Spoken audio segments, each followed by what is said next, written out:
Good morning बंधुरा देखेছো আমার কাঞ্চন গাছে কত ফুল ফুটেছে। তাও গাছটা গত বছর কেটে ছোট করে দিয়েছি। লাল জবা, নয়নতারা, কত রকম ফুল।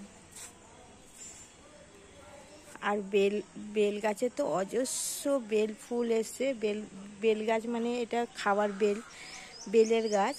সেই গাছে অজস্র ফুল এসছে। আর বেল গাছের ফুলের যে এত সুন্দর গন্ধ আমি গত বছর থেকে জেনেছি, জানো তো। দেখবে, এই দেখো কি সুন্দর গন্ধ। আর এই বেল গাছটা জানো তো আমি নিজের হাতে তৈরি করেছি। আমি সেই বেল শরবত করে না, সেই শরবত করে সেই দানাগুলো আমি টবে রেখেছিলাম। 5-6 বছর টবে গাছটা ছিল। এখানে বেল গাছ ছিল না। আমি ওই মহাদেবের পুজোর জন্য বেল গাছটা টবে করেছিলাম। তারপর অনেকটা বড় হয়ে যাওয়াতে আমি এটা নিচেই বসিয়েছিলাম, আমাদের বাড়ির সামনে আমার জায়গাতেই বসিয়েছিলাম। দিয়ে তারপর থেকে আগে গাছটা বাড়তেই পারছিল না। দিয়ে করোনাতে সব মানুষ আসা বন্ধ করে দিয়েছিল। আর এই তখন বেল গাছটা আমার তত্তর করে বেড়েছে। আর দেখেছো, নিজের হাতে বসানো কলকে গাছ।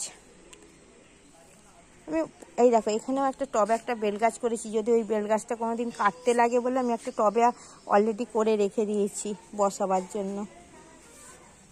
এবারে আমার আম গাছে একটাও আমের মুকুল আসেনি। দেখো, পুজো করার জন্য যেসব জিনিস দরকার, নিত্য দরকার, হ্যাঁ, সেইগুলো আমি আমার বাড়িতে আমি করেছি। এর পেছনে একটা কারণও আছে। আমাদের বাড়িতে একটা জবা গাছ ছিল। আমি যখন নতুন বিয়ে হয়ে আসার পর পুজো করার জন্য একজনের বাড়িতে গেছিলাম, তখন সে বলেছিল কি, তোমাদের তো অত বিশাল বাড়ি, তোমরা একটা গাছ বসাতে পারো না। সেই দিন থেকে আমি প্রতিজ্ঞা করেছিলাম যে আমি কারোর বাড়িতে ফুল তুলতে যাব না, কিছু তুলতে যাব না। ফুল তুলসী বা তার দুধ বা কিচ্ছু তুলতে যাব না। আমি নিজের বাড়িতে আমি নিজের মতন করে করব। দেখো, সত্যি করে ভগবানের আশীর্বাদ না থাকলে এরকম হয় না। আর তারা কিন্তু আমার বাড়িতে আসে ফুল তুলতে, তারপরে কারেন্ট না থাকলে জল নিতে সবাই আসে, কিন্তু আমি কিন্তু কারোর বাড়িতে যাইনি। আর ভগবানের ইচ্ছা থাকলে কোনো দিন আর যেতেও লাগবে না। এই দেখো কাঠটা করো। যখন এই ফোন ছিল না তখন তো অনেক কিছু শেয়ার করতে পারিনি।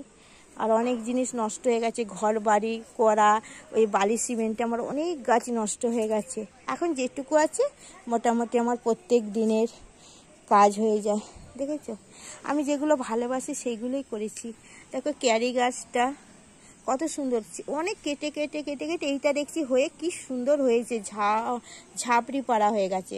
ওখানে তোমার ধুতরো গাছ, ওখানে শিউলি ফুল আছে, সাদা টগর আছে। সাদা টগর তো এখানে আছে, তোমরা তো নিশ্চয়ই আমার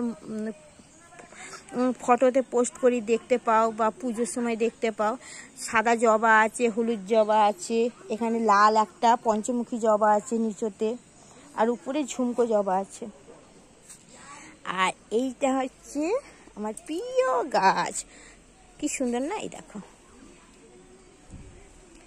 এখন আর সময়ের জন্য না গাছ তৈরি করতে পারি না।